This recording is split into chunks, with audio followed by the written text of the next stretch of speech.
Nice and fresh. At least it's peaceful here.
Good evening, Mr. Ridley. The timesheet, Handman.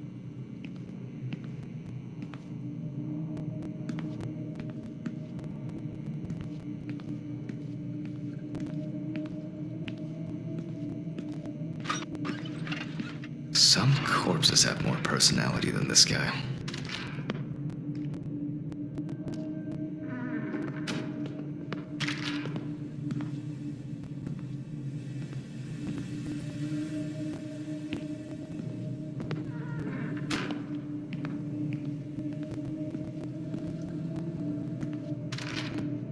Christ. Who leaves the window open in the middle of November? So I'd better check the answering machine.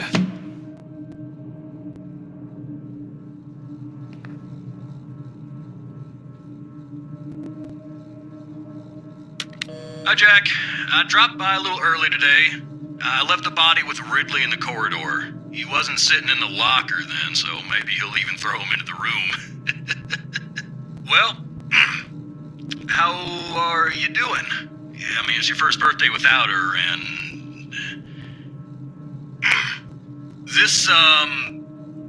I still have a hangover, and you know me, I run to the John like the neighbor's fucking dog.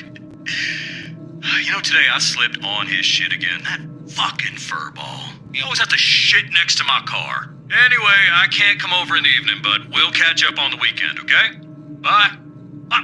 I almost forgot. Charlotte called me this morning. She asked about you, so answer your calls, Jack. This time it's not a reprimand for being late. That's par for the course. I wonder when this clown will learn to look under his feet. Due to a lack of preparation, this time the lecture will be improvised. Birthday. I actually forgot it was today. Alice baked me muffins like these every birthday. A treat for later. I always crave something sweet after a section. Okay, joke's over. Apron, gloves, and get to work.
remember you. You were on that talent show. What was your name again? I need to order another batch of these. I've got to remember to do that later. And that's the whole point.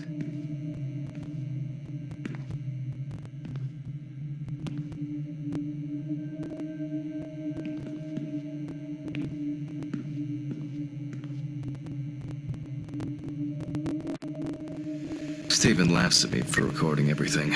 He says I have a bigger collection of stuff like this than most of the creeps he's caught. November 21st, 1991. Time, 9:13 p.m. The autopsy is conducted by Jack Hanman. Lecture for the Medical University of Missouri.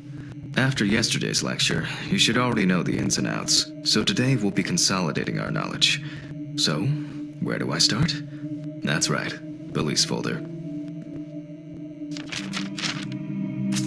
Ah, yes, Samantha Barker. Now I remember. There's probably going to be a lot of chatter about this.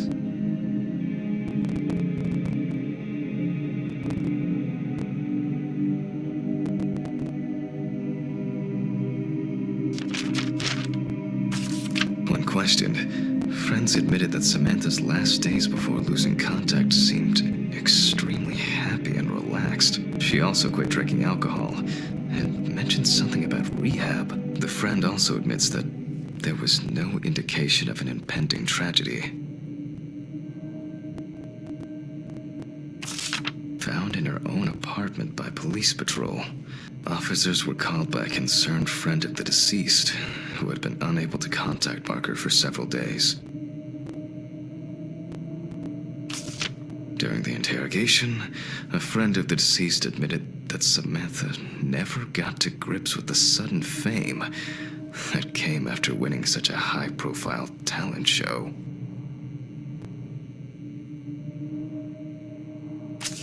After her first album became a commercial success, she was hit with a creative drought. She suffered panic attacks and severe sleep problems. Drugs and medication came into play.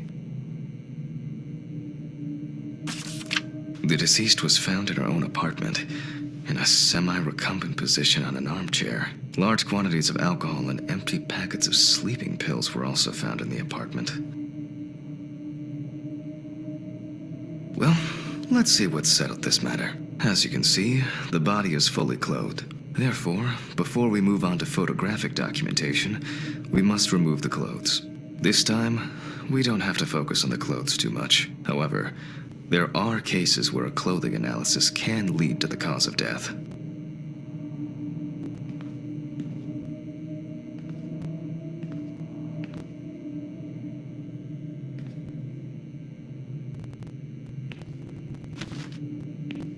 Okay, now we can continue with the examination. Again, begin by taking photographs of the cadaver. I guarantee that over time it will cease being embarrassing for you.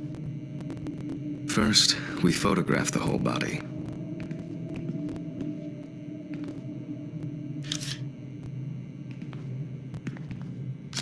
And now, any suspicious-looking marks or wounds.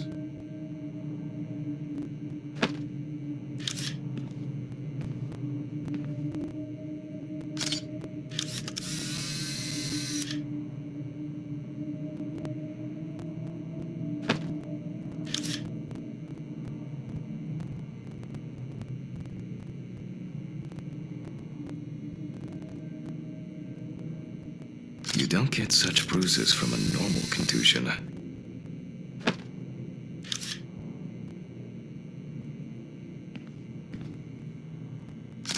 Well, there's even more here.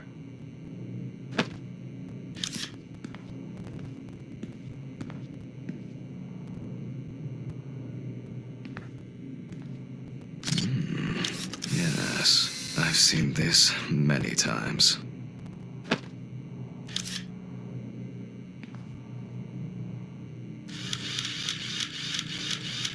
Interesting. Very uneven. We need to investigate this.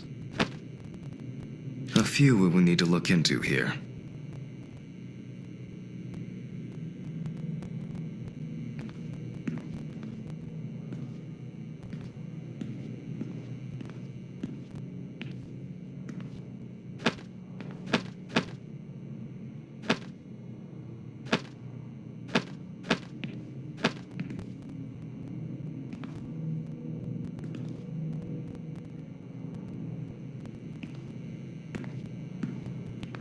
Scalpel, scissors, syringe, magnifying glass, knife. I guess I forgot to clean the knife.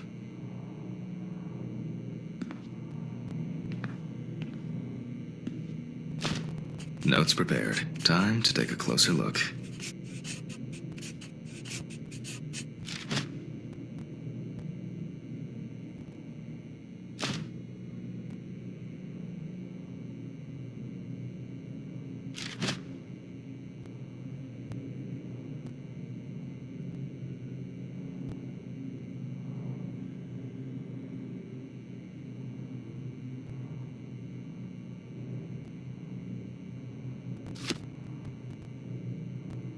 Some furrows have imprinted more strongly, others less, as if someone was, undecided.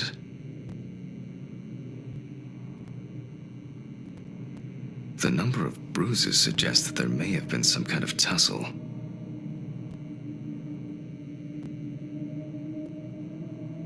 Such bruises are caused by either a very heavy blow or by some internal issues. And here's something interesting. The skin of the deceased is covered with numerous blisters. Some of them are ruptured. Others still contain fluid residue.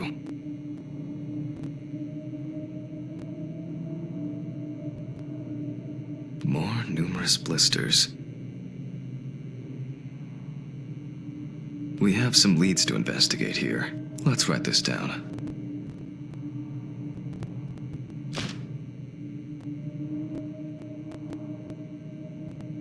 On the neck of the deceased, we can see clear furrows, indicating that strangulation may be the probable cause of death. Given the condition of the deceased, it's difficult to tell immediately whether the bruises were the result of a struggle or perhaps the result of iron deficiency. Currently, it's difficult to say whether the bruises were the result of a beating or whether it could be some kind of internal bleeding. In general, such blisters usually appear in the case of mechanical abrasions, but due to the place of occurrence, this should be excluded. The most likely cause of such skin changes is the high concentration of barbiturates in the body. Although it's easier to have abrasions on your feet, but the number and size of the blisters suggest that it's probably a matter of barbiturate poisoning. A severed spinal cord, trauma to the larynx, or trachea will verify whether the hanging was the final nail in Miss Barker's coffin. Examination with a UV lamp will dispel some doubts. Potential attackers could have left traces. After examining the organs, we can easily verify whether there was internal bleeding or whether the deceased was suffering from something. I'll add barbiturates to the list of necessary tests, to be checked in the lab later. Given the testimony of the victim's friend, I add alcohol poisoning to the list of potential causes of Miss Barker's death. A blood test will no doubt quickly verify that hypothesis. I look carefully at the whole body. UV rays will reveal any traces. The area around the head is empty. Right hand clean, torso empty without marks. Legs, there's nothing here.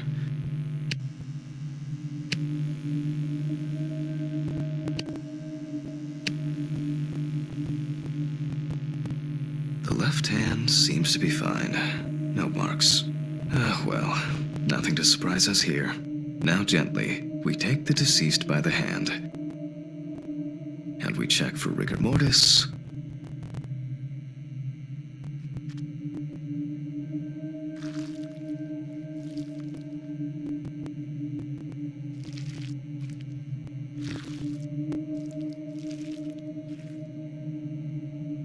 Again, the hand falls freely.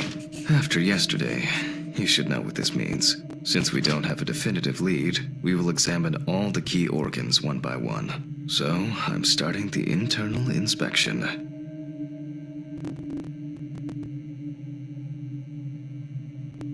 I dissect the skin of the deceased.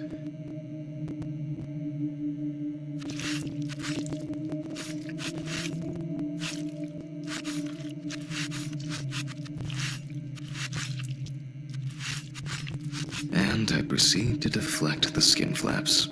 Compared with yesterday's body, the deceased has only trace amounts of adipose tissue.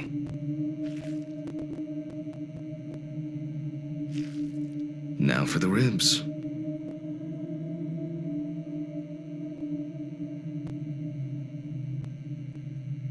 What do we have here? Or rather, what don't we have? There is certainly no sign of internal bleeding. Sometimes regarding bruising, it doesn't take much. My wife was constantly banging into furniture, walking into door frames. It's a wonder she never broke anything. Before I disembowel the deceased, I will take samples for toxicological tests to determine the alcohol content in the body. I just need my syringe. Just to be sure, I'm taking samples from 3 organs: the eyeball, the heart, and the bladder. Analysis will rule out, or confirm, alcohol poisoning as the cause of death.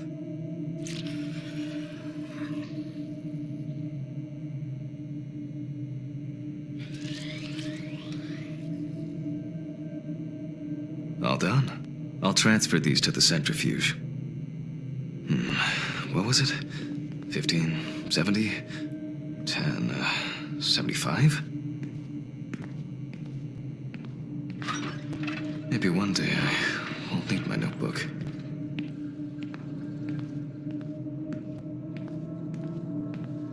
Numbers have never been my strong point. It's probably why I regularly forgot birthdays and anniversaries. I'm lucky Alice always forgave me.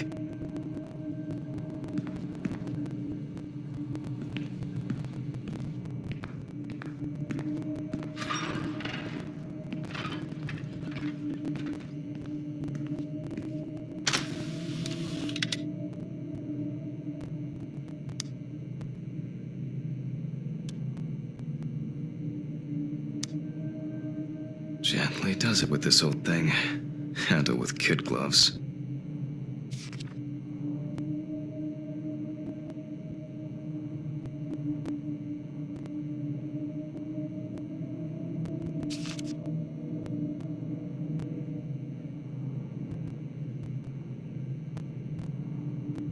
I'm starting the centrifuge. Let's see what results come out.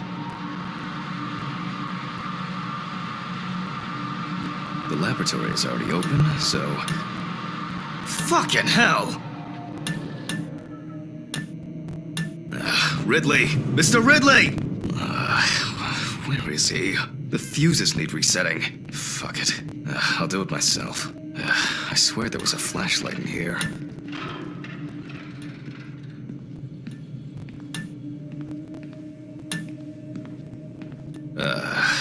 Whatever. I know where the switches are anyway.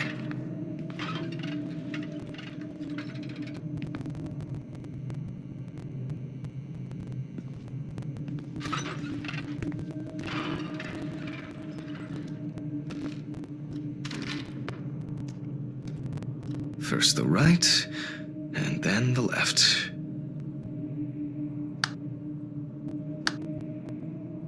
And voila.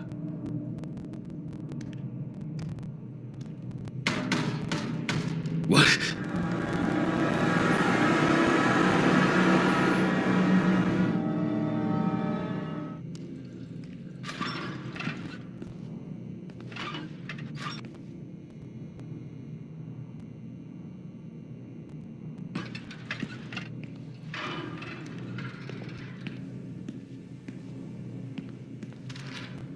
What the? Oh, for fuck's sake. Can't I work in peace?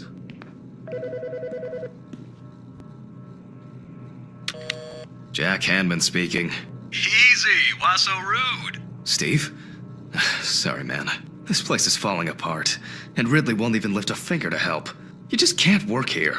Did the centrifuge trip the fuses again? Yeah. Eventually, everything's gonna go up in smoke. Look on the bright side. It's a free cremation with your autopsy. Jesus, stop it. That shit pisses me off. Okay, sorry, Jack. Anyway, I'm calling to ask how the autopsy's going. Soon there'll be journalists sniffing around for info, so we'd best be ready. I'll whiz through this in a couple of hours. It doesn't look like a complicated case to me. More of a formality. The report will be available in the morning. Sounds great. Thanks. Phew. How's your head? Well, my head seems better than yours. On the way to work. Holy fuck. Jack, turn on the radio. What? What's happening? Quiet. A 3-car police convoy was involved in an accident near Pete's Bay Bridge while transporting prisoners to Orleans Parish Prison. At the moment, we do not know the exact number of victims or whether any of the convicts escaped. However, the scale of the accident indicates a large number of victims, possibly even fatal ones. Police are on their way to investigate the incident and secure the area. We know that the injured prisoners are on death row. The police were to transport them to their execution, which was to take place tomorrow morning. Many of them are very dangerous criminals. We will report on the matter on an ongoing basis, so stay tuned with us. What? Steven, was Red Pete one of the passengers? He was, wasn't he? What if he survived? Jack, I have to go. You want me on site? What if he survived? I gotta go. Talk to you later, okay? Fuck. Calm down, Jack. Pills. I need my pills. You heard him, Jack. A serious accident. Lots of victims. He's definitely dead. Yes. Nothing's going to happen. Christ. I've got to get back to work.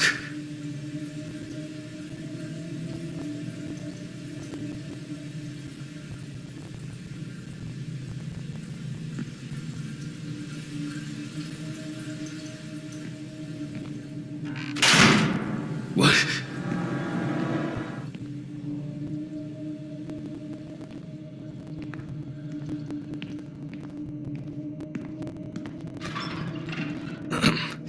Technical break. At least I know I can pursue a career as a janitor if I need to. Fucking hell!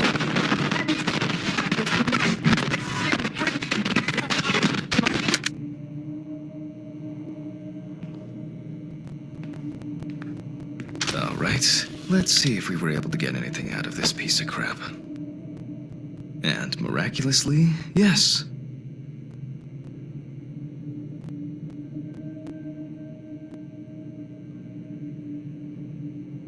The samples did spin. I'll transfer them to the chromograph in the lab.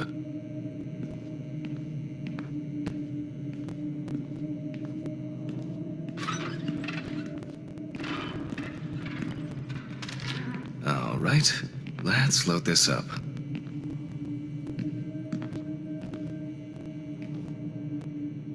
I placed the test tubes in the rack.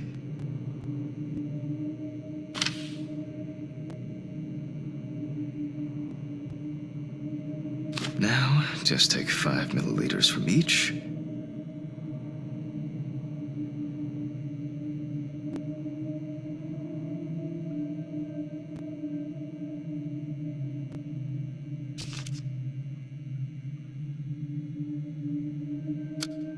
Precisely.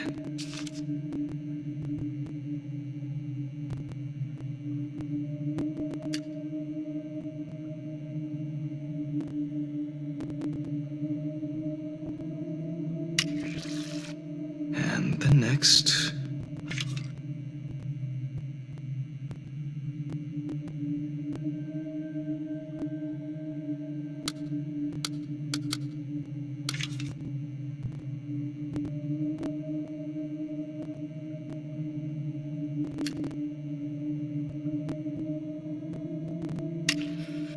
Five more.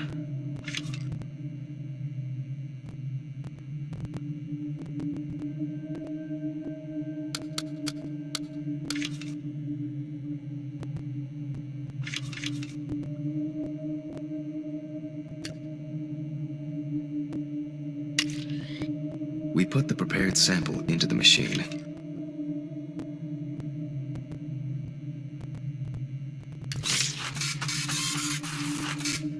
Let's see what we have here. The results indicate that the deceased did consume alcohol shortly before her death. However, this is not an amount that could cause poisoning leading to death, just slight inebriation. I can return to the body and continue the rest of the examination.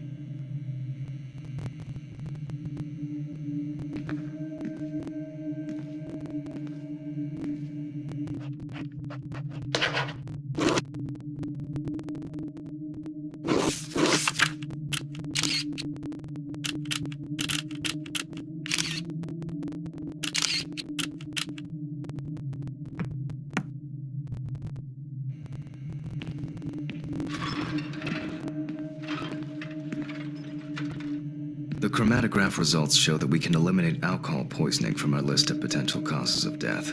However, remember that alcohol can affect the functioning of the entire body.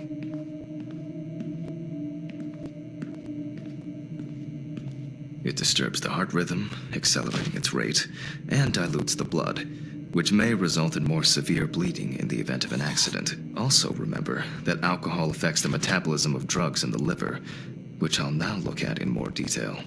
First, I'll pick up the syringe again. I'll take samples from the liver and the heart to test the concentration of barbiturates in the body.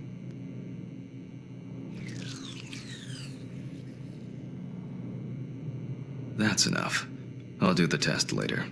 I'd best not try my luck with the centrifuge right now. Now I removed the liver.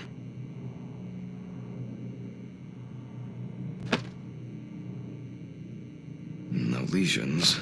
However, it is slightly enlarged. Perhaps it's a slight inflammation or drug-induced damage. It may also be the result of the deposition of substances from drugs. Let's check the weight of the organ.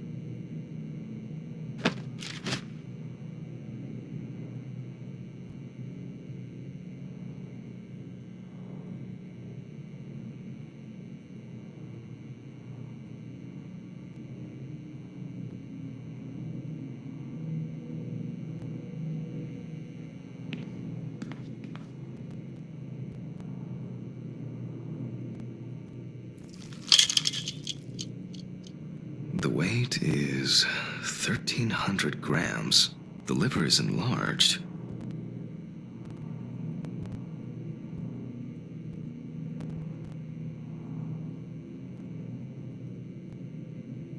I'll move on to a cross-sectional study. Perhaps the enlargement is the result of early cancerous changes. The blade glides through smoothly.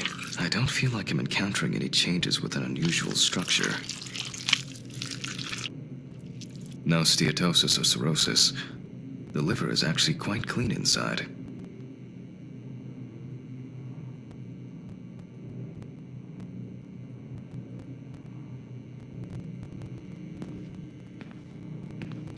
The liver is basically healthy. We already know that the deceased didn't abuse alcohol. The question is, what about drugs or other substances?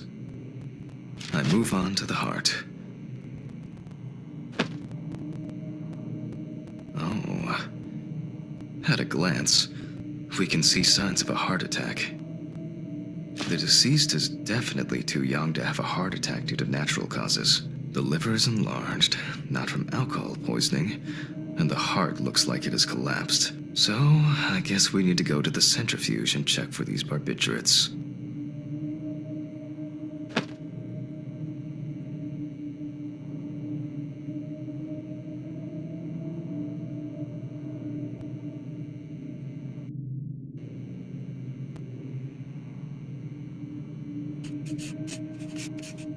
The last time I saw this kind of poisoning was a few years ago.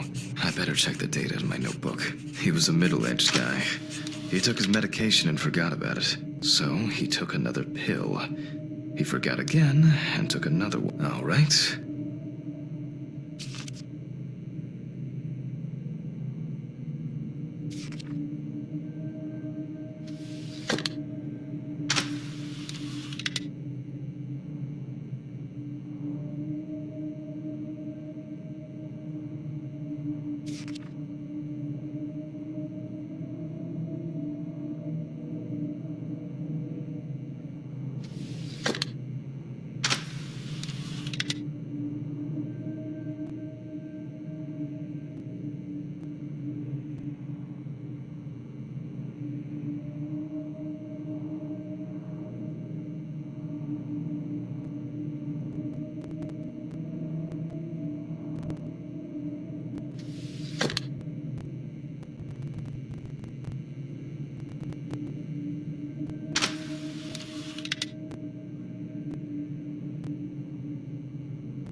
A considerable collection.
Nice and fresh. At least it's peaceful.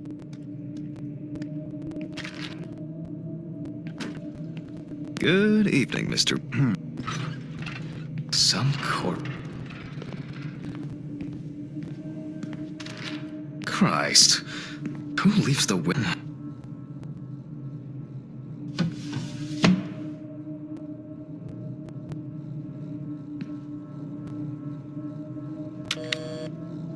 You wept. Shit. Birthday. Alice. April.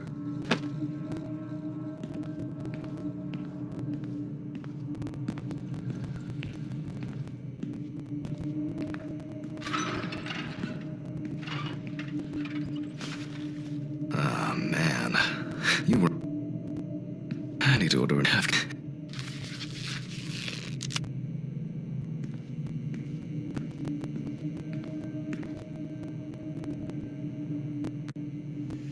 Steven laughs at me for recording. He said...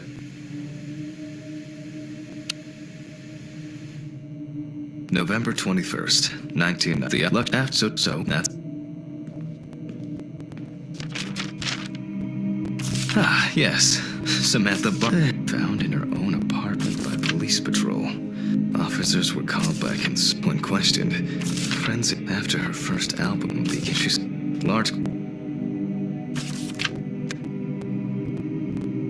Well, let's see has there this how okay. I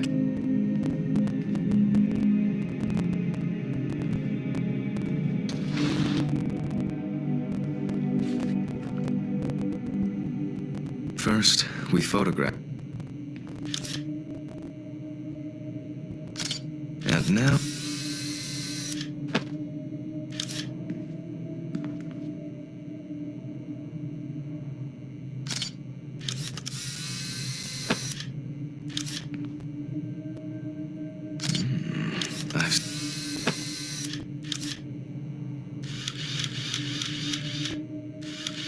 Interesting. There, we need to invest. What, there's...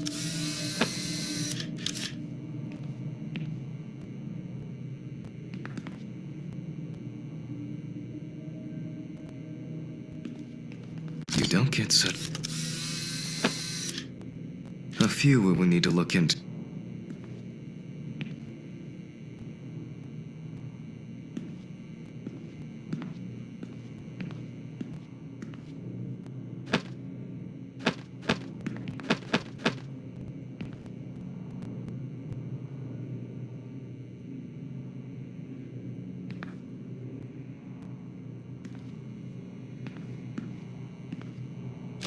Notes per time.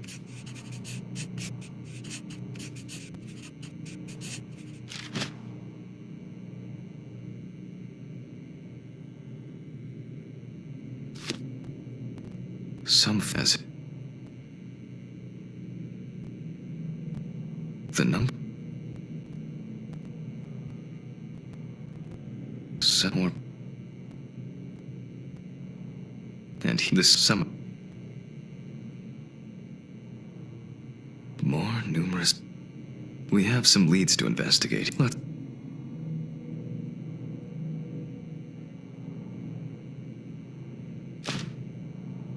on the neck of the deceased.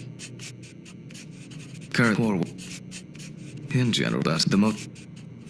Get with the horn. Although it's after examining to be.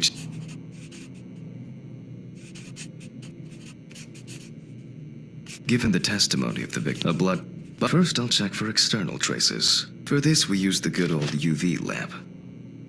I look carefully at UV rays of the area. Torso, empty, without marks. Right hand clean, the left hand seems to be fine. Legs, there's nothing here. Well, nothing to surprise us here. Now gently, we take the deceased by the hand, and we...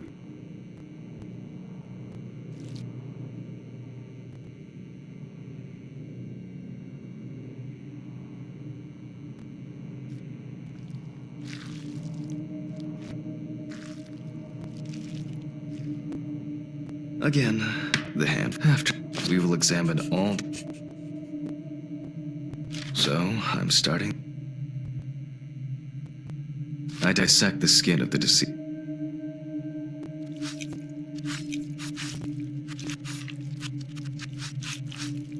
And I proceed to deflect the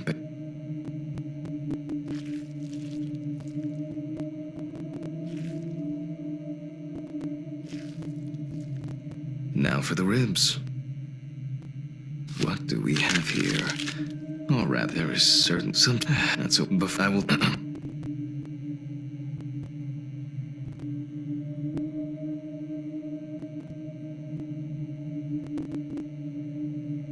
Just to be sure, I'm taking samples from 3 organs.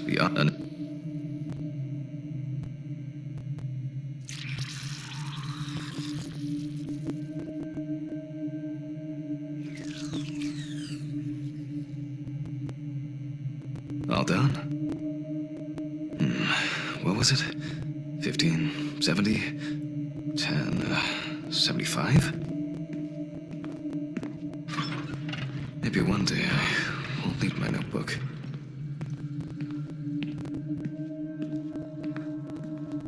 Numbers have never been my strong point. It's probably I'm lucky.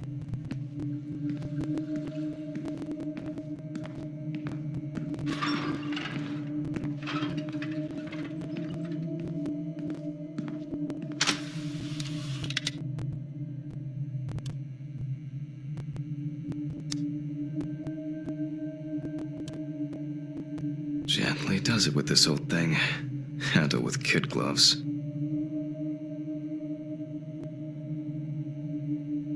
I'm starting the centrifuge. Let's see what results come out. The laboratory is already open, so... Fucking hell! Ridley! Mr. Ridley! Where is he? The fuses need resetting. Fuck it. I'll do it myself. I swear there was a flashlight in here.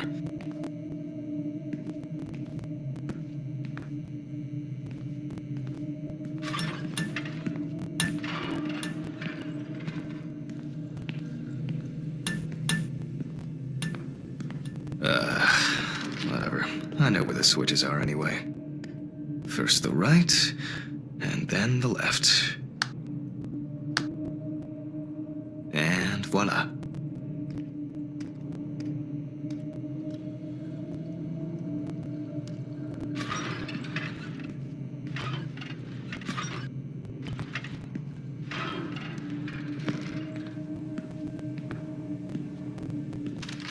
What the? Oh, for fuck's sake. Can't I?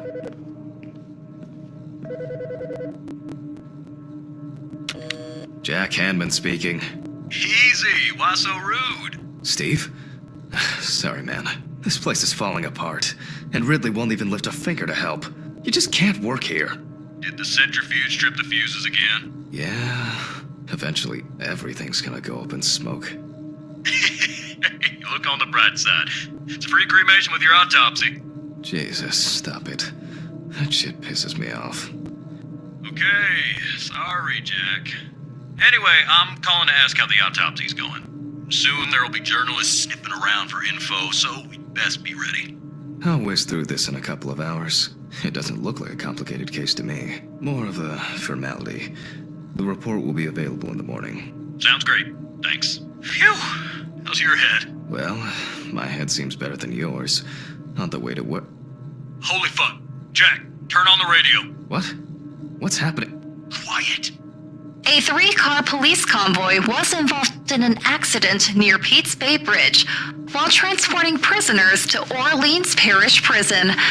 At the moment, we do not know the exact number of victims or whether any of the convicts escaped. However, the scale of the accident indicates a large number of victims, possibly even fatal ones. Police are on their way to investigate the incident and secure the area. We know that the injured prisoners are on death row. The police were to transport them to their execution, which was to take place tomorrow morning. Many of them are very dangerous criminals. We will report on the matter on an ongoing basis, so stay tuned with us. What was, Steven, was Red Pete one of the passengers? He was, wasn't he? What if he survived? Jack, I have to go. You want me on site? What if he survived? I gotta go. Talk to you later, okay? Fuck. Calm down, Jack. Pills. I need my pills. You heard him, Jack. A serious accident. Lots of victims. He's definitely dead.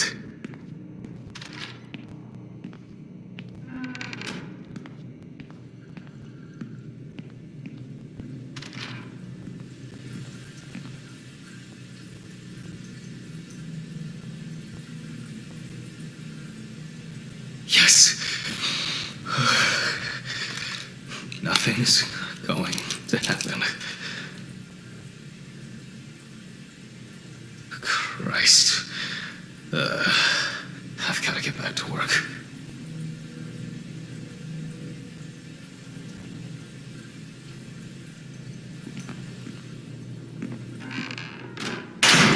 What?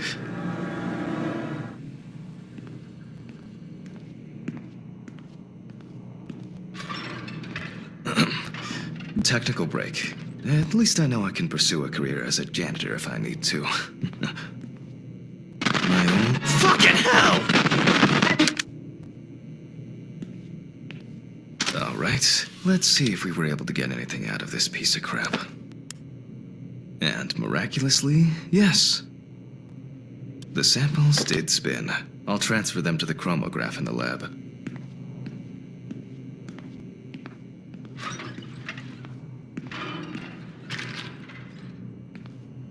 Alright, let's load this up. I placed the test tubes in the rack.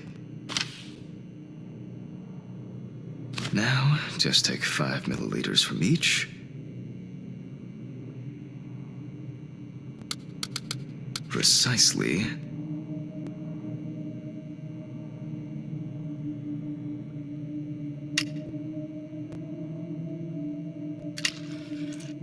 And the next.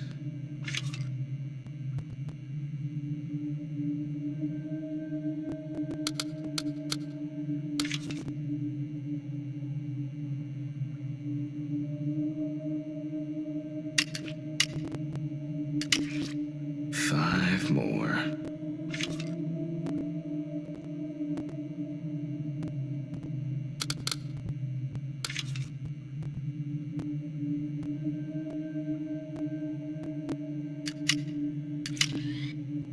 We put the prepared sample into the machine.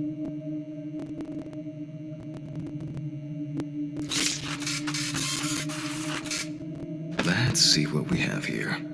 However, I can return to the body.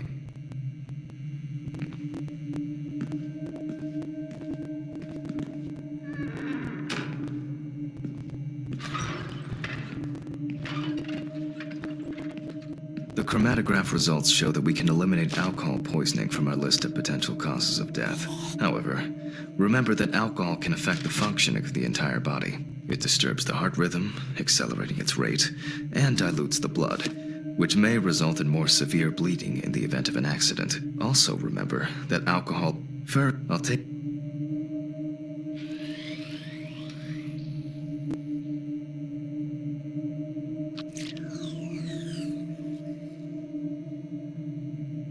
That's enough. I'll do the test later.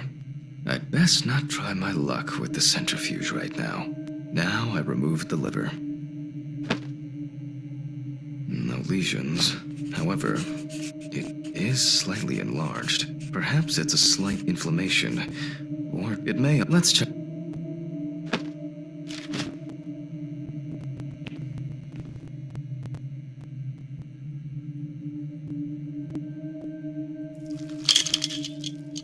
The weight is 1,300 grams. The liver is enlarged.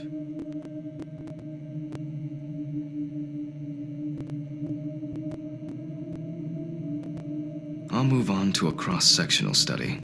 Perhaps the enlargement is the result of early cancerous changes. The blade glides through smoothly. I don't feel like I'm encountering any changes with an unusual structure. No steatosis or cirrhosis.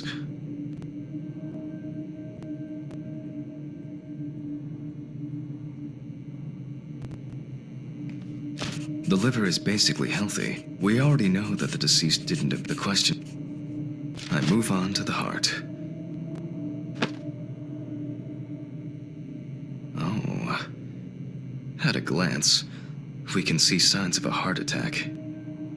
The deceased is definitely too young to have a heart attack due to natural causes. The liver is enlarged, not from alcohol poisoning, and the heart looks like it has collapsed. So, I guess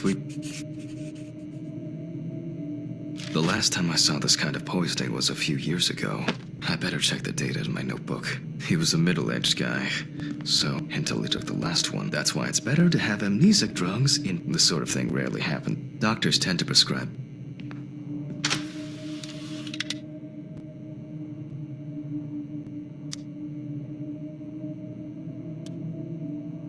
All right.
All right.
We close the centrifuge and pray that it doesn't trip anything again.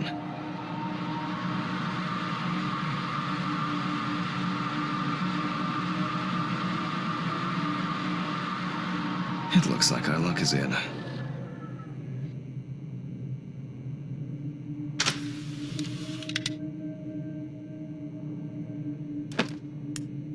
We can take the samples to the lab now.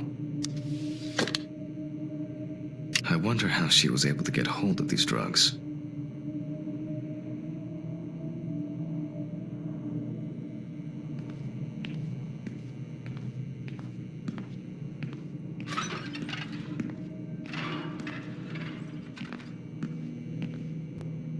Okay, 2 samples this time. 6 milliliters each.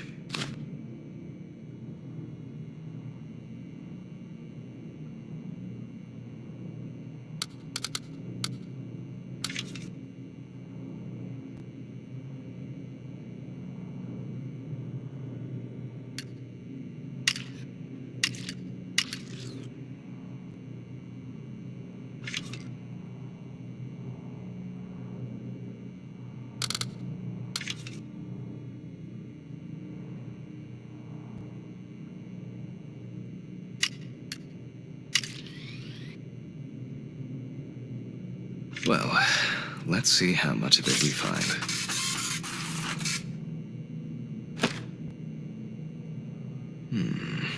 Nothing surprising.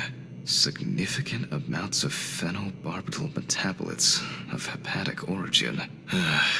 Looks like I'll have to check the contents of the deceased's stomach.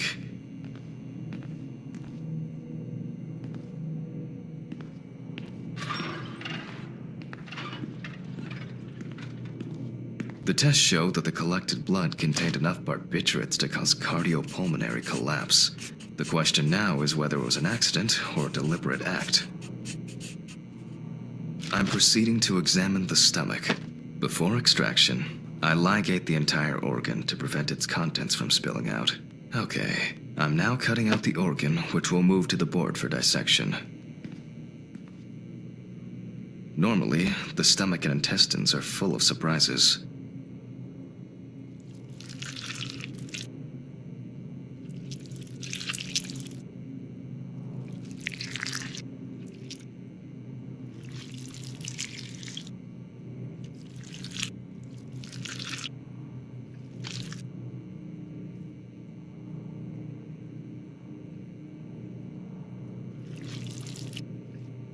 Not this time. We see remnants of undigested food and a dense mass of pills. You don't take this many drugs by accident.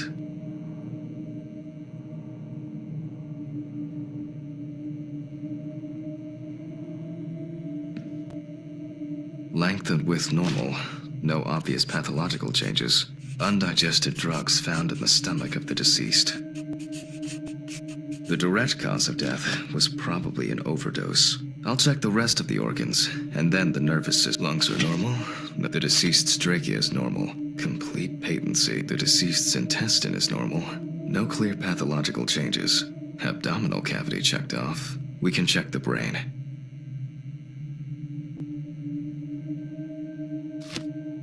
I make a cut to open the lid of the victim's skull and remove the brain.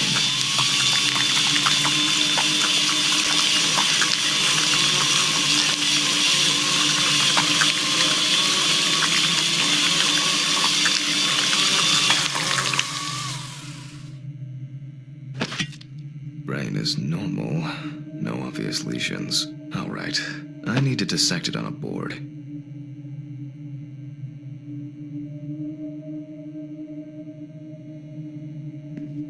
Using a knife, I carefully cut through the brain tissue.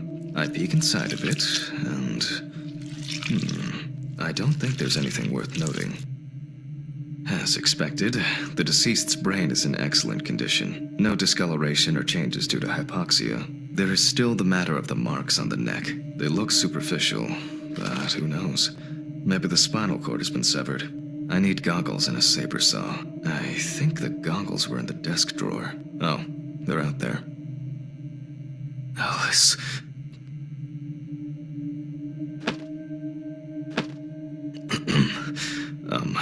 Saw. I need saw. Fuck. I don't see it here. Oh. I know. I probably left it in the basement after its last cleaning.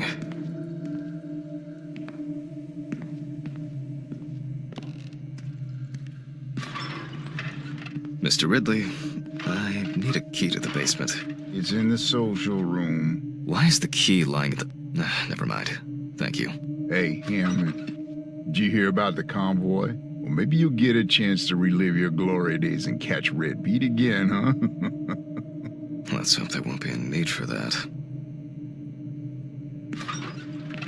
If only he could put that much enthusiasm into his work.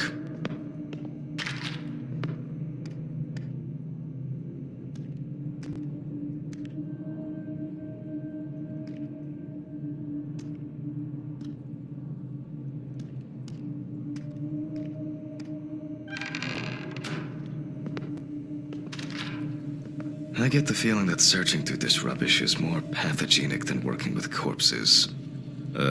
Please, may this be the last trip.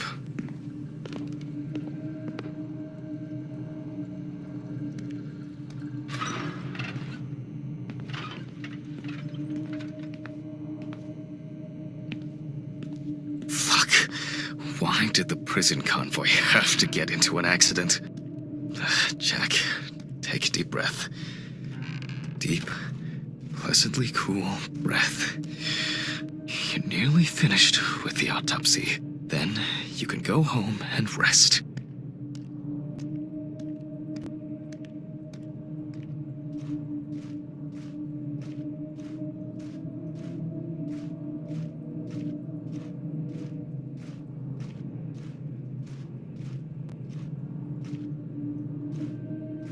I'll take the saw.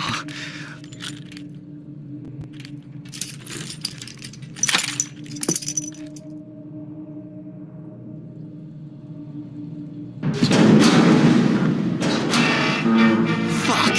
It's jammed! Doesn't anyone do maintenance around here? Damn hatch. Damn red Pete. Never again, if only.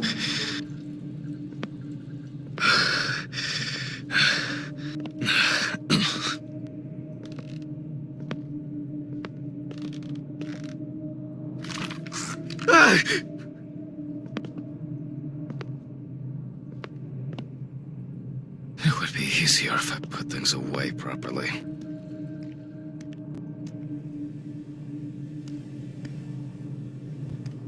Damn student lectures and their fucking props.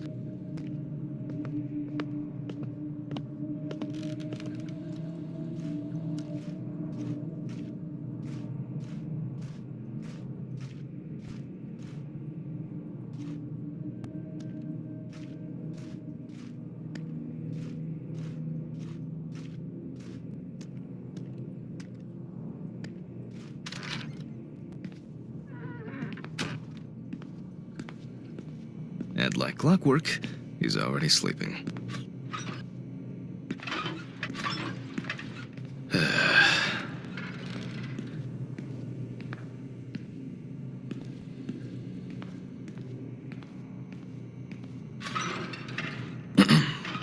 Sorry for the short interruption.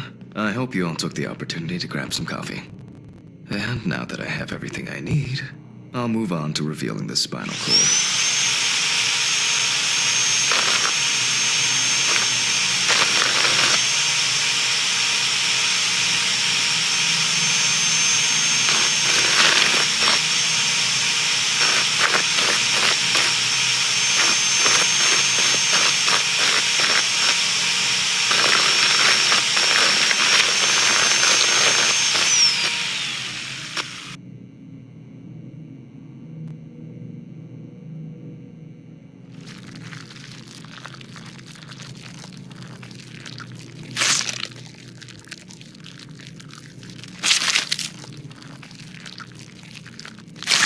Spine is removed. I can see that the spinal cord was not severed. This shows that apart from the marks around the neck, hanging didn't negatively affect the condition of the deceased.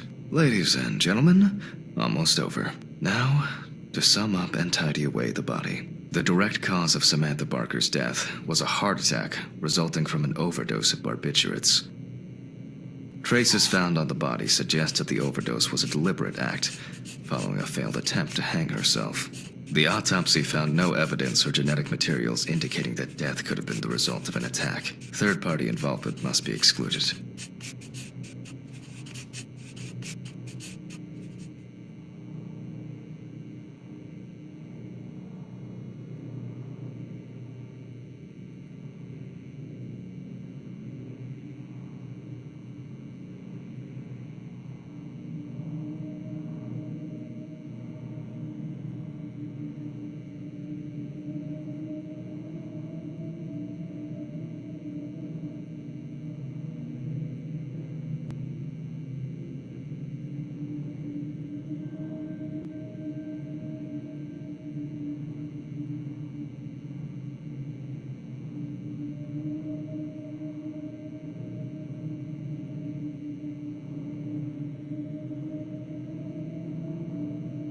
Autograph, and we can start sewing. In the 1950s and 1960s, the use of barbiturates for suicide was actually quite common. I think it was most talked about after the death of Marilyn Monroe.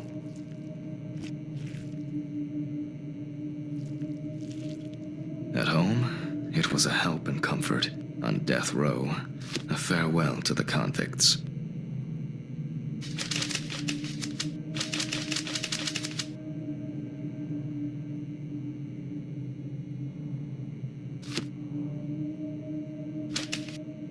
Well, we're done for today. Thank you for your attention.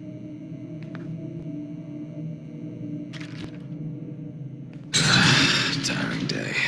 I can feel those hunger pains coming on. I guess I'll have to pick something up along the way. Gloves in the trash, leave the apron for cleaning. Now I can go. Camera. I didn't turn it up. A nightcap will do me good.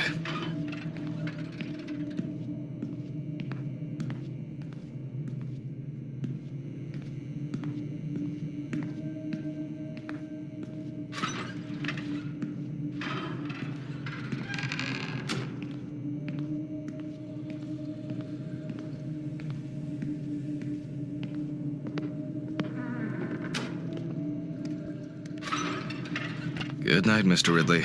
The police will pick up the body and accompanying documentation in the morning. Sure.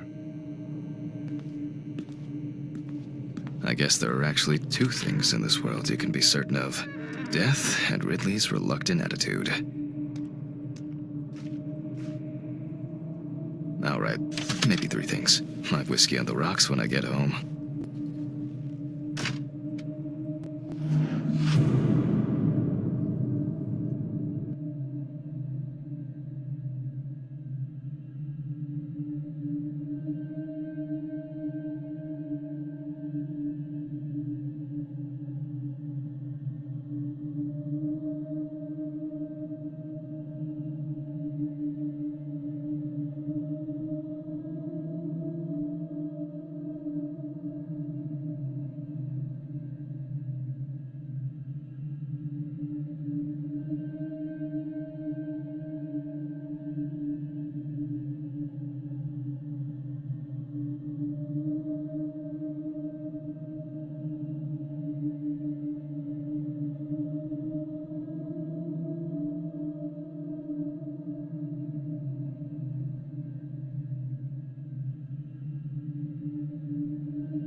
So cold. I guess I should have brought my jacket to work.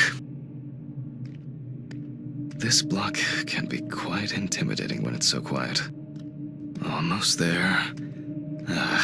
Stephen didn't want to go out for a drink tonight, so I'll drink my whiskey in the company of my TV. Shit. I forgot the muffin. Well, Ridley will have a nice treat for the night. I'm sure he'll be his happy, thankful self tomorrow.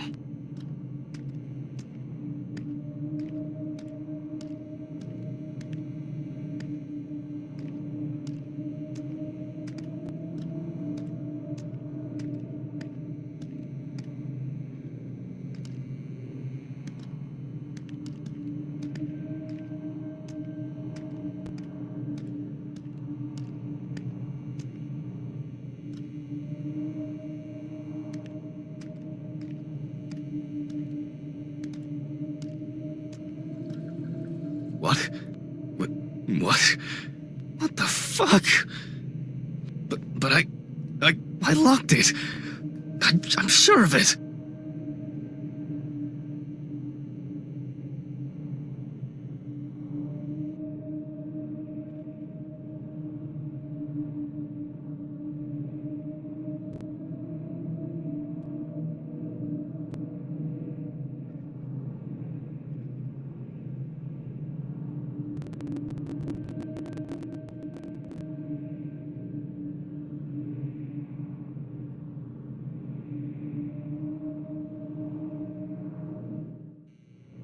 Who the fuck did this? I don't have anything valuable. Money. They must have stolen the money.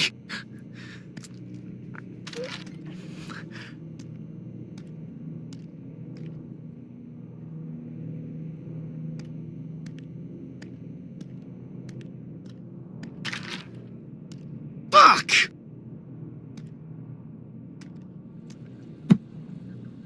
Great. That's all I need.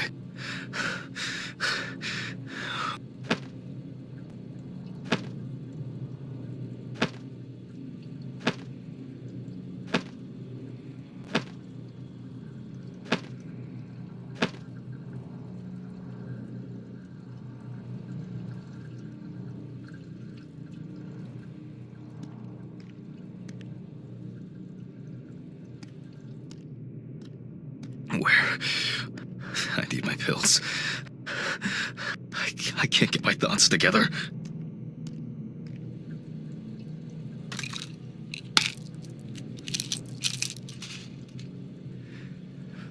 Okay.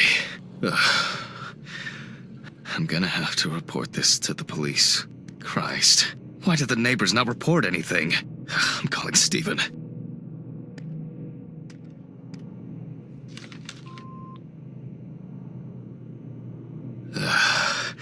Stephen? Now, Jack, I told you, I'm going for a drink with you for another night in a row. That's not why I'm ringing. Although I could do with one. Someone broke into my apartment. What? Did anyone see anything? Have you called the police yet? No, I don't think so. Anyway, no one contacted me. As for the police, I'm calling right now, officer. All right. Do you want me to head around? Look for any trace evidence? I don't know. No, I guess not. Honestly, I don't have the strength to deal with it right now. I just want to lie down. Are you sure? Because it's no trouble at all. I think so. I'm sorry. I just wanted to calm down a bit. I don't know. That's probably some stupid joke. Only money was stolen. Money? From Alice's box? Oh, fuck. Listen, I can come over. I have the key. I'll drop by, do what I need to do, and you go get some sleep. No, don't trouble yourself. Lately, I've been just so tired and distracted. I don't know. Maybe I forgot to close the apartment door on my way to work. If anything else is missing, I'll let you know and call the police. All right. Just make sure you close it tonight. If you see anything weird tomorrow, let me know. Whoever did this may be watching you. I don't think anyone is dumb enough to come back. You're probably right. Take care, Jack. If you need anything, call me. I promise I will. Thanks, Stephen. Sorry to bother you again. I've just been all over the place lately. It's not a problem. Good night, Jack. Good night.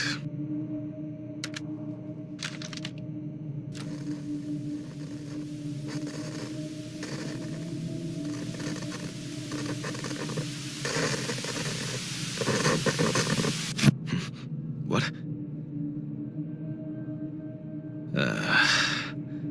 I guess I should clean this shit up. Where to start? Shit. The glass in this thing needs to be replaced. To be honest, I could leave it like this. There you go. I still don't understand why Alice liked this painting so much. Maybe I could barricade the door with this. I should pack this thing away.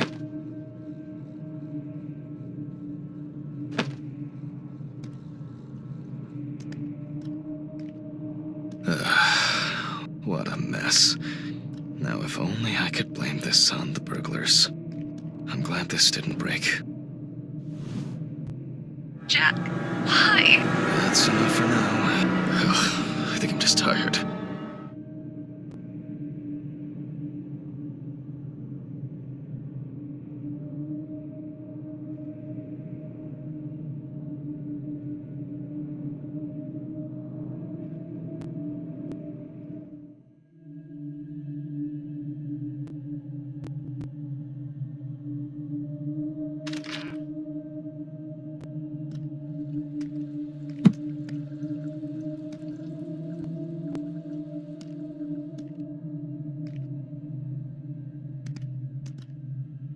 Oh yeah, I should take my pills.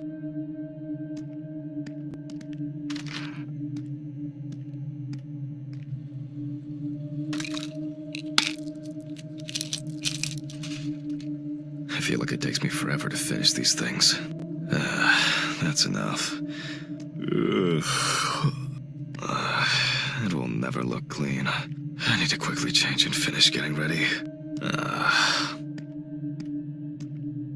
I'm gonna be late for work again.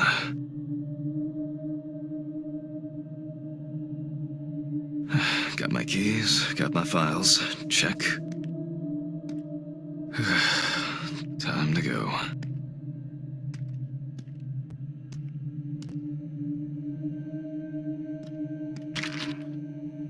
Remember to close the door properly, Jack. I'll ask the neighbors tomorrow if they saw anything suspicious. Ugh. I wonder if Ridley fixed the coffee machine.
Maybe a bit optimistic.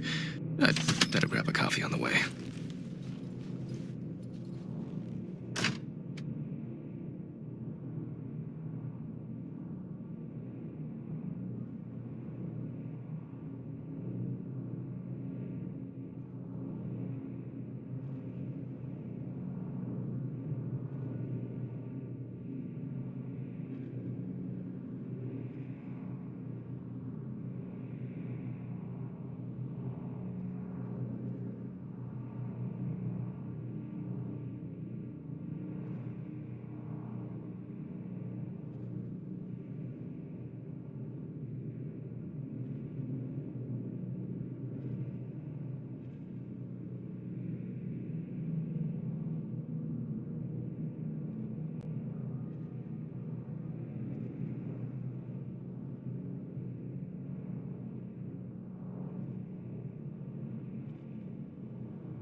I'm exhausted. I wonder who Stephen brought in today.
Good morning, Mr. Ridley.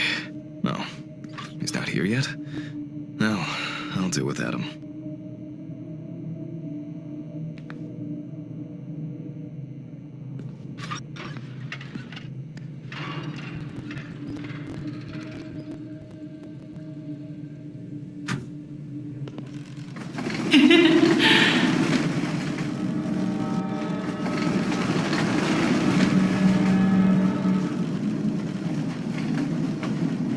almost there. Now for the tough part. The body needs to be moved. Where's Ridley when you need him? All right. I just need some gloves and my apron. Then I can get to work.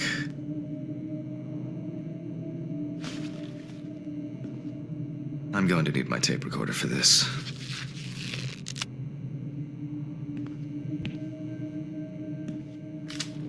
Autopsy dated November 22nd, 1991. 7:32 p.m. Led by Dr. Jack Hanman. I begin by verifying the identity of... It's most likely Harper Lloyd, age 35. Found in a well-owned house by her neighbors Leonard and Dorothy Chelsea. Reported missing for a week. Firefighters found the body after the Chelsea family began complaining that their tap water tasted strange, and at one point had begun to smell. It is also known that the deceased was diagnosed with affective bipolar disorder. Harper was placed on drug therapy, which the last person who had contact with the deceased was her partner.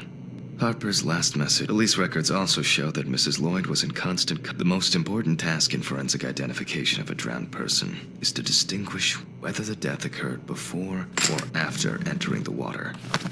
Okay, that could have been worse. I carefully removed the victim's clothes so as not to damage the skin. The deceased one's shoe is missing. I'm going to need the camera to document all possible suspicious marks.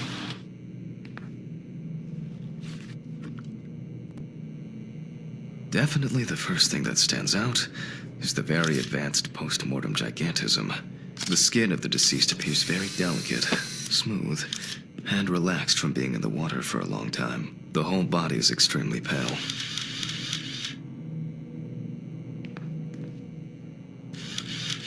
There are some obvious scratches in the skin.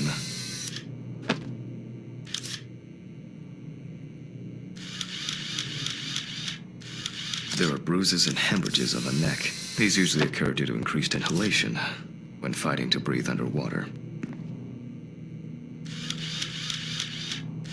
The skin on the hands can be easily separated from the body. The separation takes the form of a glove.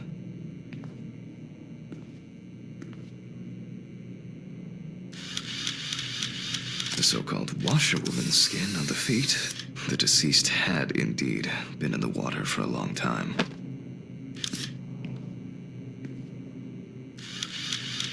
It's likely that the deceased was lying on her back when she was fished out.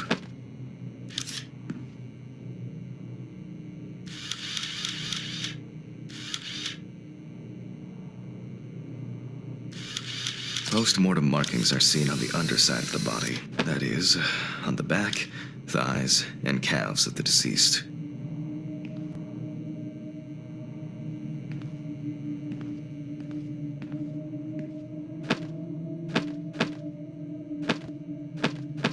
So, after the preliminary exam, it's time to take a closer look at this. Today's date, the deceased was clothed. Rigor mortis does not need to be checked. Based on the state of decay, you can be sure it has subsided.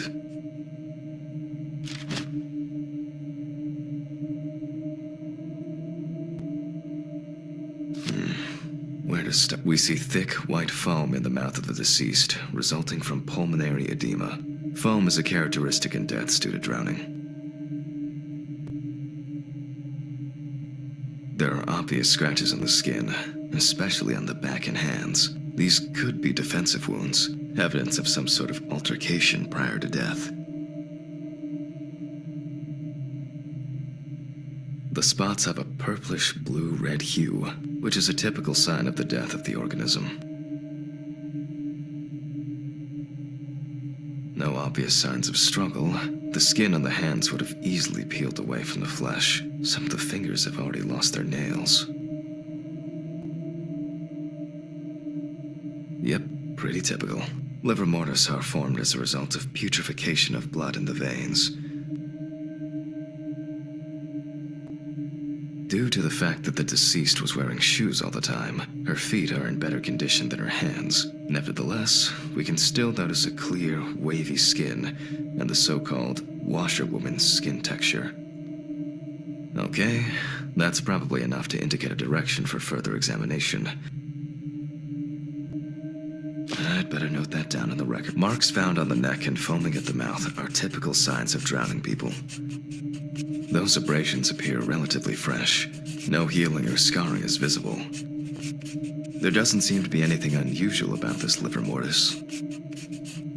Diffuse spots are caused by blood rotting in the veins.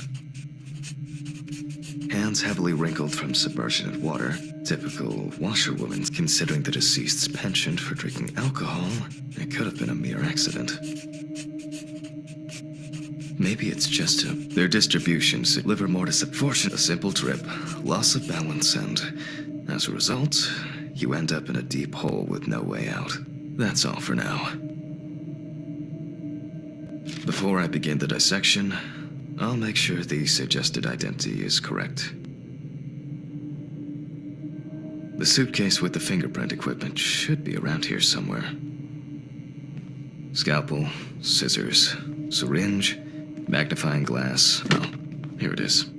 With decomposing bodies, the tissue of the fingerprint sheet should always be checked. If the body of the deceased is well preserved, fingerprinting is similar to that of a living person. I'm going to conduct a dactyloscopic examination. If in fact the deceased is in the police database, I will find her. Glycerin is injected successively between the nail and the skin of each finger. The substance then enters the fingertip, removing shrinkage and wrinkles.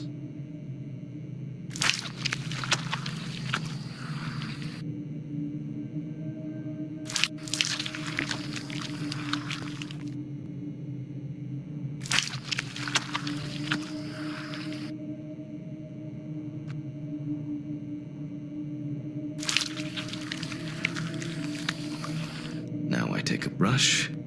Only when the skin is taut and elastic can you use ink. I think it's enough. I'm getting fingerprints. In the case of drowning victims, you have to be extremely careful. The skin may fall off the hand like a glove when you take the print.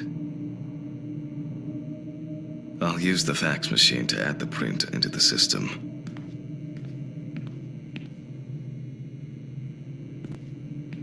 Green button, and...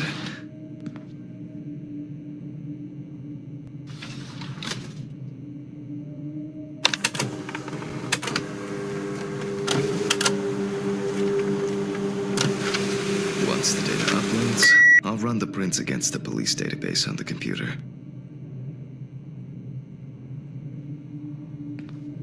Great. The data is there. Click Upload. Now, go through the database and find a matching print. Expect possible hours of fun.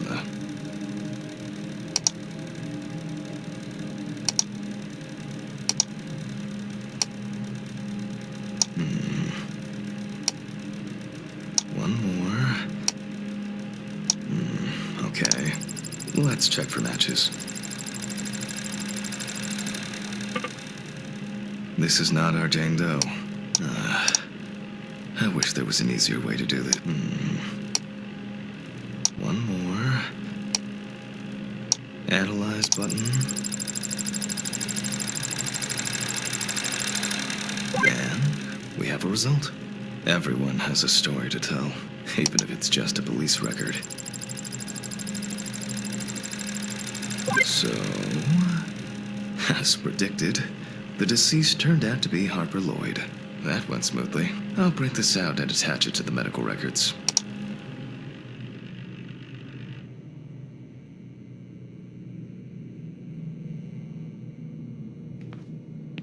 Great. Now I can go back to my inspection.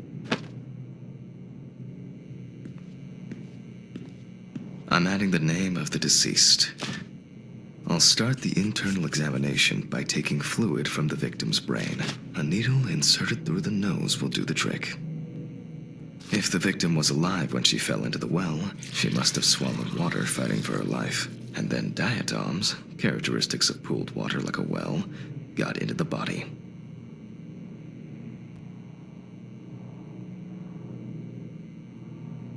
In the meantime, I'll check the sample under the microscope.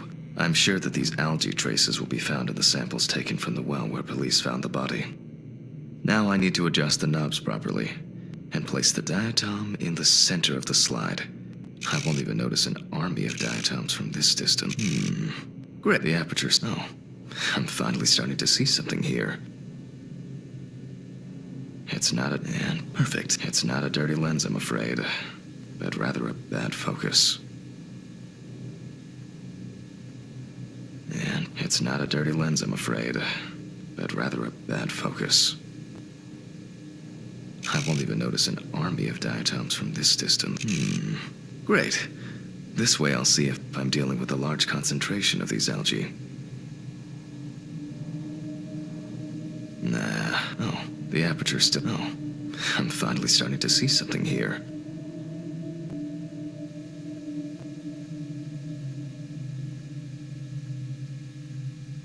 And perfect. It's not a dirty lens, and perfect.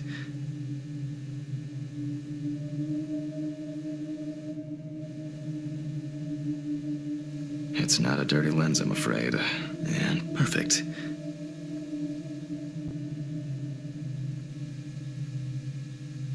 I won't even notice an army of diatoms from this... Oh, I'm finally starting... Nah. Oh, I'm finally starting to see something here. Great. This way I'll see if I'm dealing with a large concentration of these algae.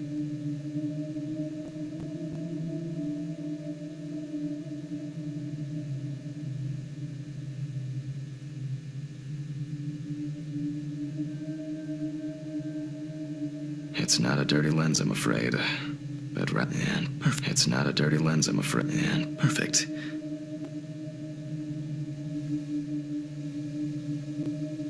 As expected, we find the aforementioned algae in the solution.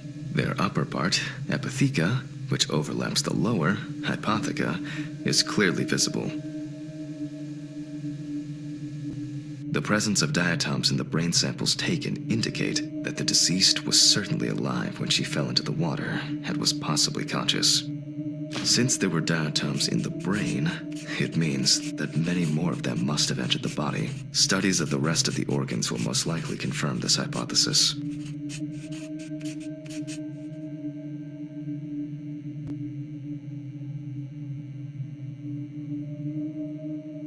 I can finally get to the practical part.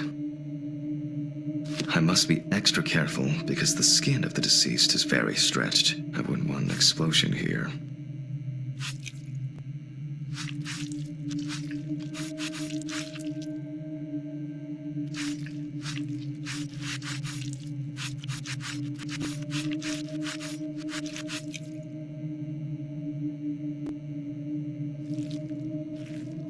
You can immediately see a very large swelling of the organs. In addition, all internal organs are very congested. It's easy to see that the ribs have been imprinted in the lungs. So, I'm going to start by drawing blood from the lungs for testing. If diatoms were only present in the lungs, this would mean that the victim was placed in the well after death, and the perpetrator wanted to get rid of the corpse in this way. Now, I remove the lung. Taking the lungs in my hand, I feel that the tissues have lost their elasticity, which is the result of water emphysema. In addition, there is significant swelling of the organs, and as a result, we have a nice imprint of the ribs. The emphysema itself, it's clear how far it's progressed, which is characteristic of drowning. Corpses found in water are worth examining with a tomograph. However, I can't count on such luxuries, so I must reach for a more archaic technology: a bucket and water.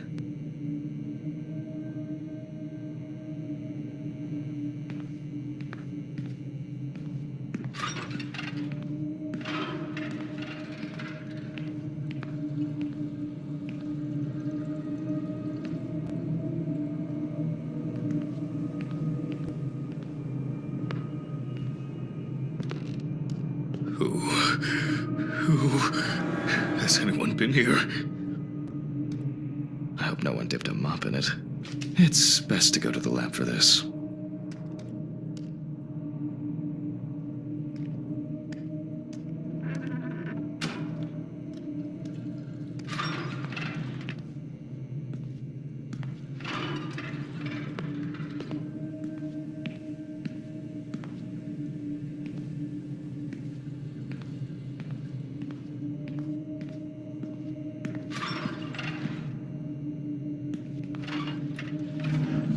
Jesus.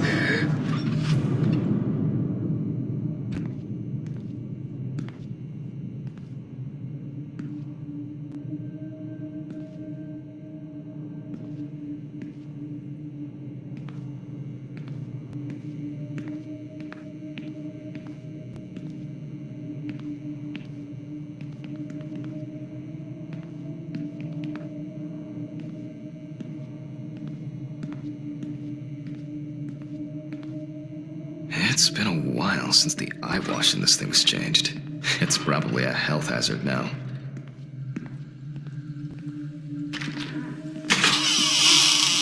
Huh?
Historically, the lung float test is used to detect infanticide. The water should be at room temperature.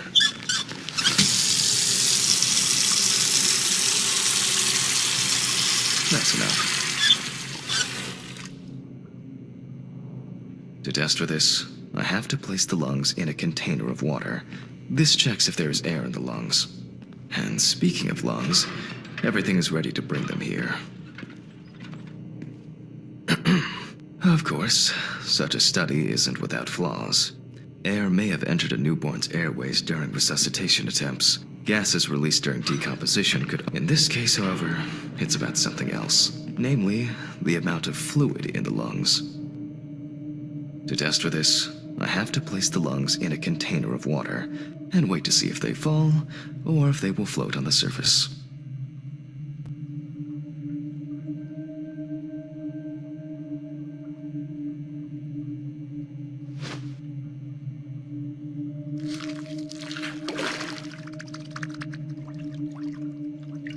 Just as I assumed, the lungs collapsed easily.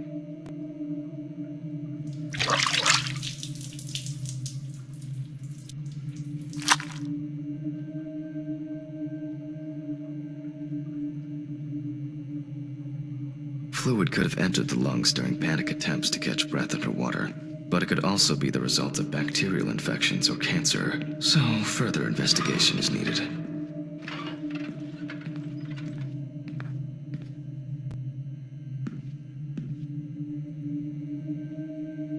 I move on to dissecting the lungs of the deceased. You can hear the distinct, very unpleasant crackling of the tissues being cut through. The parenchyma is remarkably pale, although small hemorrhagic foci and petechia are present on the surface. All right. Now, I will check the collected fluid under a microscope. If we find 20 diatoms on the slide, it can be considered drowning, and our result is not false positive due to possible contaminations. Let's see. Oh, the aperture's... Oh, I'm finally starting to see something here. I won't even notice an army of diatoms from this distance. Great. And perfect.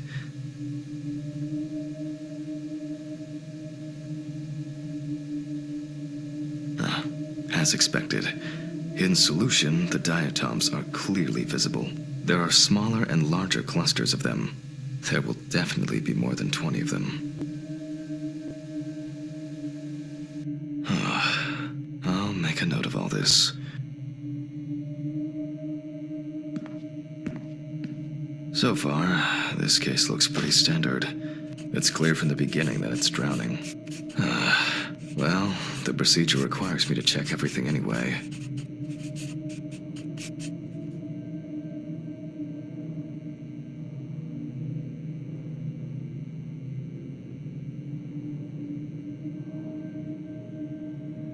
So, I move on to checking the other organs. I ligate the heart and then remove it for inspection. Strongly developed putrefactic hemolysis of the organ can be seen at first glance. Apart from that, no signs of a heart attack or other heart disease.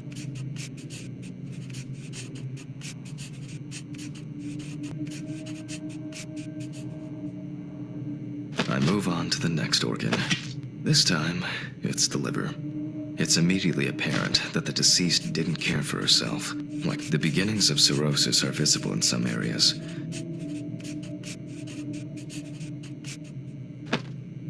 I transfer the organ to a board and proceed to dissect.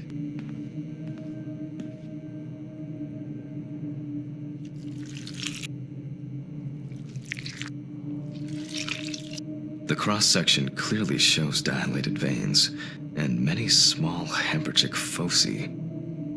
I must admit that this is quite a feat, considering the rather young age of the deceased. Harper enjoyed drinking so much that she might not have lasted a few more years.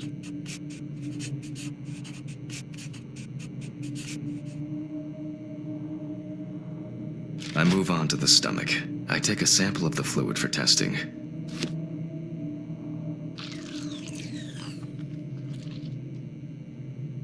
It looks very turbid.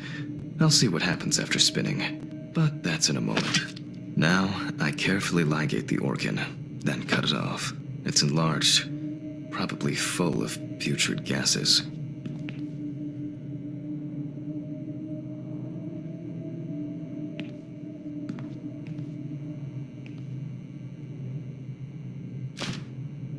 I transfer it to the board and carefully open it, checking the contents.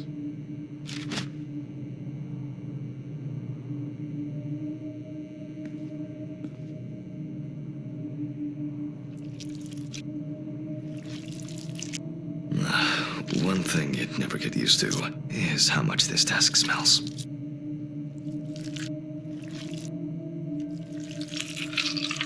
Okay, the stomach is full of fluid and unidentified organic matter, which is probably leftover food. So let's check the diatoms.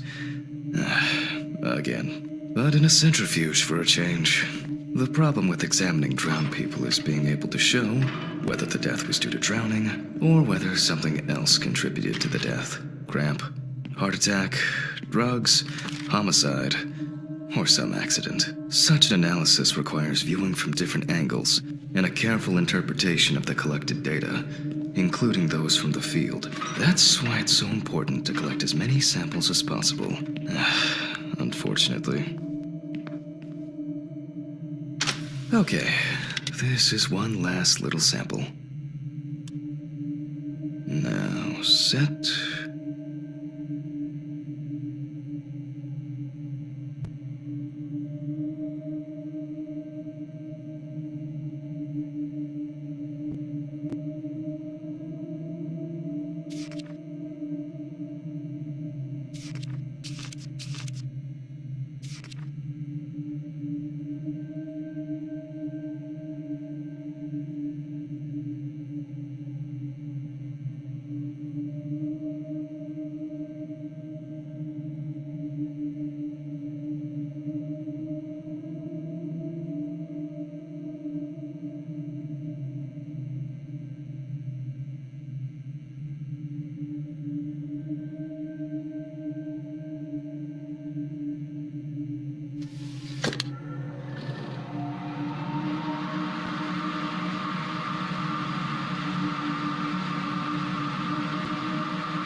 Done. I'll run it directly into the chromatograph and run it against the data from the police. I'm certain the analysis will show similarities between the fluid and water in Chelsea's well.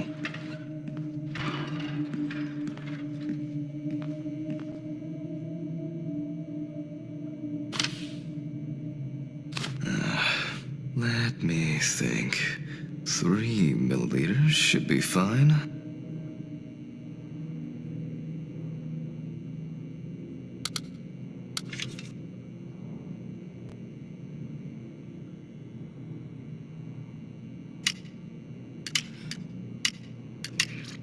Okay, now it's the chromatograph's turn.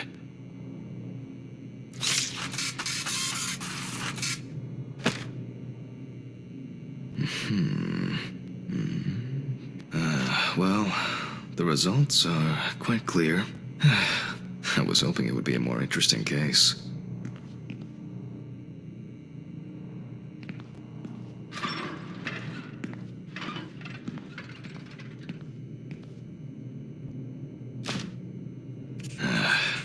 More diatoms. Analysis indicates the same origin. Blah, blah, blah. There's little left to do. I'm going to check the interesting. Looks like there's something stuck in the trachea. I'm moving to the board for further inspection. I dissect the trachea and open the organ.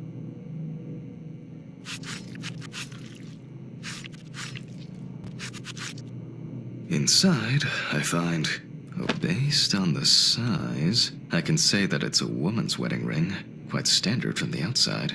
There's an engraving inside.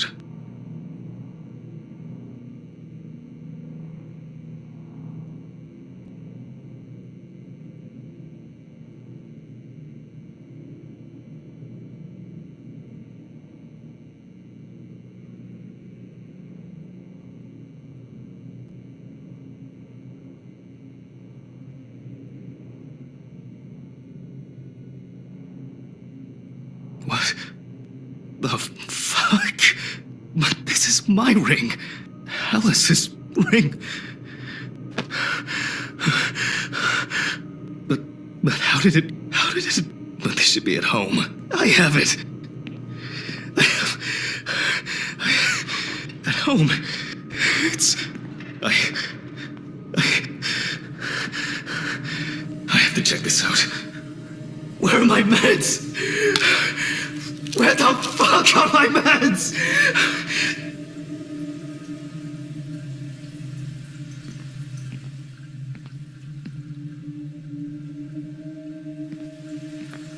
I'm not looking to overdose.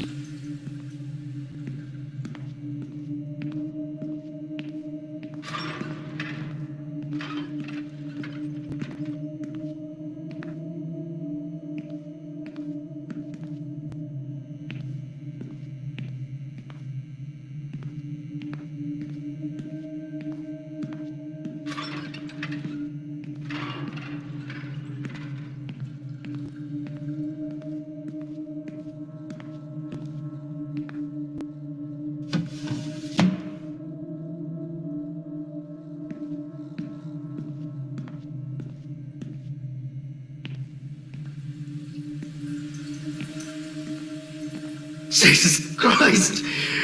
Hope these all make it go away.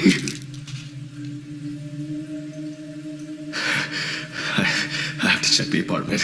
It can't be. Jesus Christ! Mr. Ridley. Mr. Ridley! What's all the ruckus? I need to go home. Immediately. What? Now? I have to. Have you seen anyone here this morning? Anybody suspicious? No, there was no one. Dorothy was, but only for a moment, then she left. What's wrong with you, Hammond? Okay. Thanks. What about the corpse? I'll come back, I promise. Jesus Christ!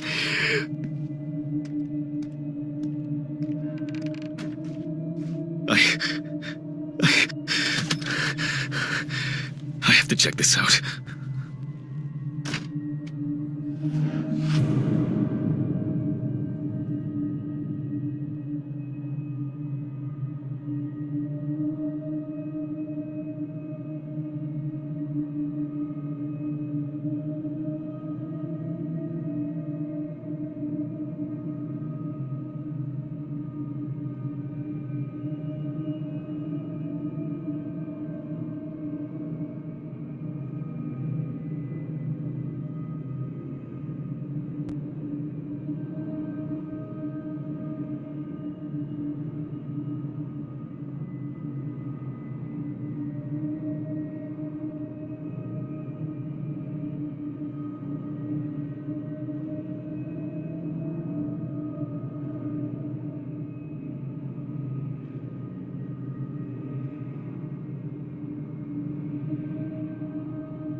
This can't be real.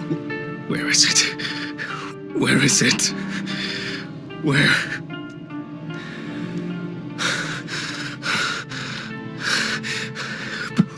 Please. It's not here. It's not. I need to go. This is sick. Fuck.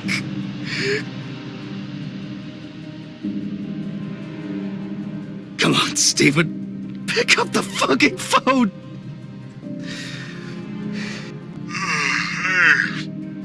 What's up, man? They took the ring. What ring? What are you talking about? They took the wedding ring. Alice's wedding ring. One sec. You mean burglary? You said nothing was missing. Yes, I know that. I don't know. I was jittery. Maybe I didn't Maybe I didn't notice. I don't know, but that's not the worst of it. Calm down, Jack. Breathe. What happened? I found it in the trachea of the deceased I was working on. Do you understand? I pulled it out of a dead woman's trachea. What? I don't know what's going on. You think Red Pete wants revenge? He's playing with me. Huh? I knew it. I knew it from the beginning this was going to happen. I didn't make it up! Jack, listen to me. Try to calm down. Don't leave the apartment. I'll be with you right away, okay? I'm on my way. What sane person would do something like that? How? And when?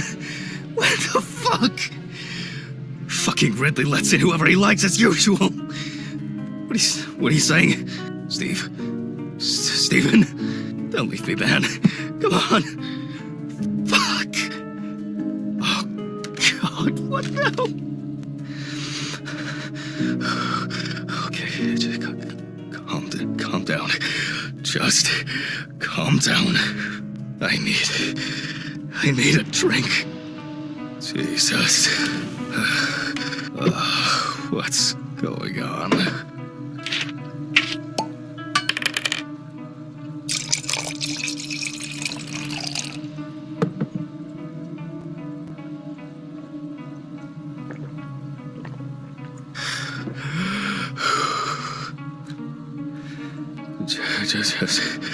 Just one sip more. Yep.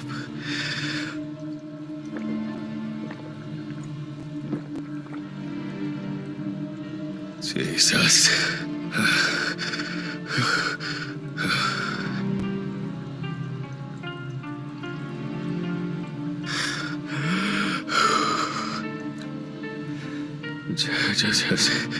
Just one sip more.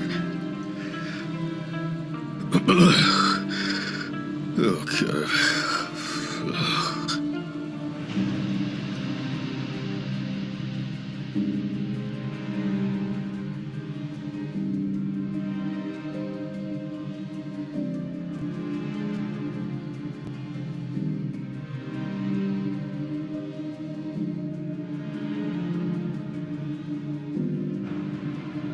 All right. I can't do it anymore. These reports will kill me one day. Fuck. Maybe I'll just ignore it.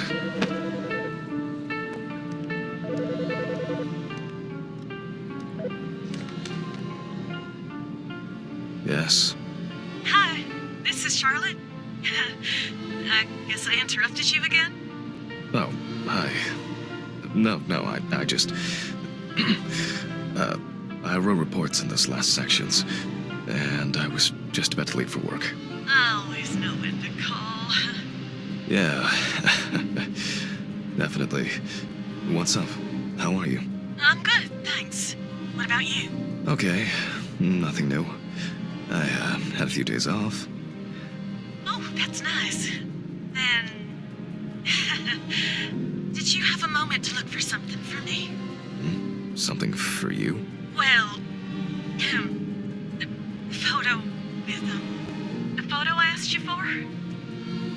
It hasn't come yet? Oh, sorry, but I said it a week ago. No, not yet. Maybe I'm too impatient. I'm sorry for rushing you.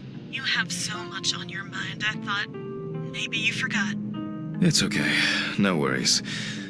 With my pills, Pills. I almost forgot to take my pills. So you see... Yeah. I have to go now. Yes, sure. Let me know if you still haven't received the letter. Then I'll try... Well, maybe I'll find something else. Oh, really? Could you? It would be great if you could. Really. Yes. I know it means a lot to you. Well, I won't hold you any longer. Thanks. Bye. Bye. Take care. Bye. Damn. Did I mess up the address? get those pills. Maybe I should invite Charlotte to do something herself.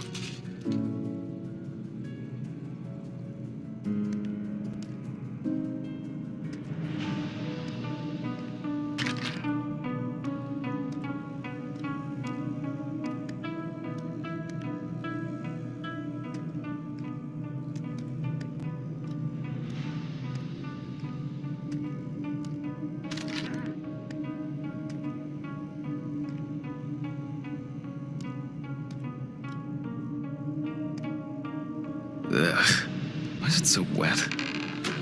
Ugh. Ugh. I shouldn't be this tired.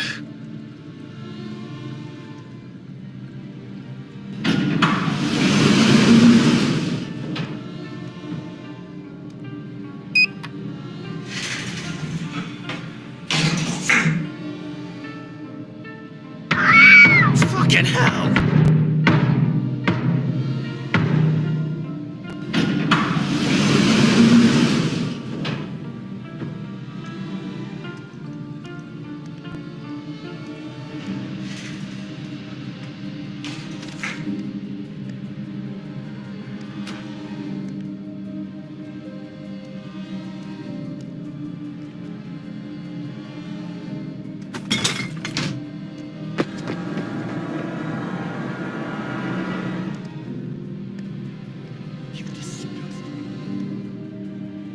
I wonder if Alice's mother has a film of this photo somewhere. I actually hadn't thought about it before. I should call her on Friday.